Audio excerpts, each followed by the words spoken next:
Hey, what's up, my little tattletales? How y'all doing today? Well, if you are Kim Kardashian, you are letting out, at least these reports are saying that you're losing patience with Bianca. You want to speak to Bianca. Bianca's going to have to learn how to bow down. Well, baby, if you're Kim, you better watch the way you speak to Miss Sensori. Y'all, new information is coming out on Bianca and her family. Y'all, Bianca is mafioso. Bianca is not true to this. She's new to this. Bianca is not with these Calabasas games. Baby, her grandfather, who's still alive, was known as Australia's Al Capone. On top of that, her daddy is mafioso. Y'all, let's get into this. What? Listen. This all actually makes sense, right? And let's be real. Remember when Kanye first started dating Bianca? And Kim thought she was going to run her around like every other little girl Kanye's been dating. She was like, I want to speak to you. You better do this. You better do that. And Bianca literally just like looked at her basically and was like, North, come on, let's go to the vampire party, sweetie. You know how like Bianca has been paying Kim dust and Kim has not been able to shake her? Do you know why? Let's get into who Kanye really married. Y'all, Bianca was fully formed. She came with her own career. She came in her own mind. And baby, she came equipped with her own shooters should need pop up. She even got, baby, Bianca don't seem like a joke. Let's get into this. Okay. So where were we? Okay. So this is directly from Eris Sensori, dubbed Melbourne's Al Capone, must remain on parole.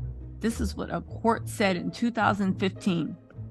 But this lets you know a little bit about her family. Her grandfather is still in jail. The notorious gangland leader, dubbed Melbourne's Al Capone, will remain on parole for life after a failed bid for complete freedom. But Eris Sensori, talk about sensory overload, is still a step ahead of the system after already beating a death sentence and ordered him to remain behind bars for life over the deletion of a Perth man, Michael Sedaris, in 1982. Bianca's granddaddy was ordered to face off with a Western Australian executioner over the deletion, but the sentence was later commuted to life imprisonment. He started serving the term in Western Australia, but was transferred back to Victoria in 1987 so he could be closer to his family. Who is his family, you ask? We get into that. Ultimately, he was released on parole to end in 1999 and has been on a crusade since for complete freedom. But in a major blow to his case, legislative changes, reforms in 2013 and 2014 forced him to be placed back on parole, and he's been fighting the decision since. They're saying early this year, the Supreme Court dismissed his proceedings, and the Court of Appeal today dismissed his appeal for the decision. Y'all, listen. His eldest brother, right, Edmundo, known as Eddie Capone, has convictions in Victoria for violence, including assaulting police, theft, and threats, and the small but thickest man has been involved in the amusement machine business in Melbourne and Perth. If you guys don't know, this is how Bianca's daddy has all his money. Bianca didn't come from a broke family. Bianca's family are actually Italian immigrants that settled in Melbourne, and that's how her granddaddy became known as the Melbourne Al Capone. There's more. So Bianca's daddy makes his money by operating game rides, amusement rides. I know it's giving Soprano, but get this. So his older brother is known as Eddie Capone.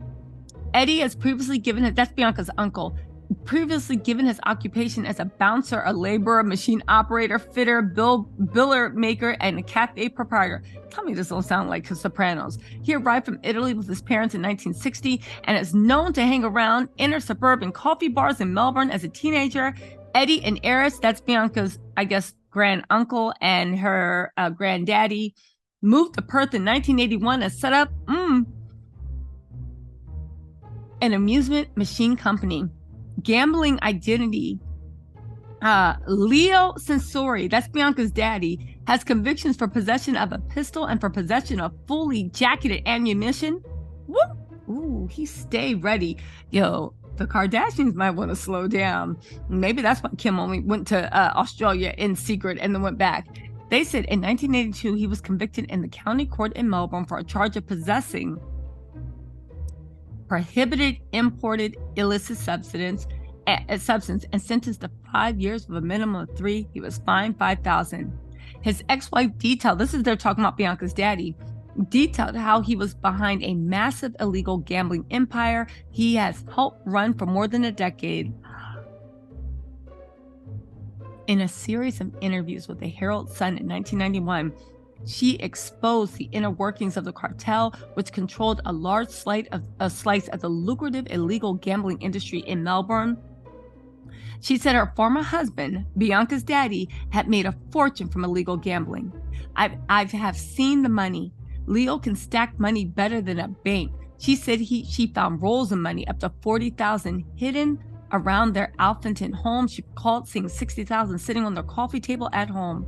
At one time, Leo Sensori accepted a police guard when detectives discovered a group of bandits had a hit out on him.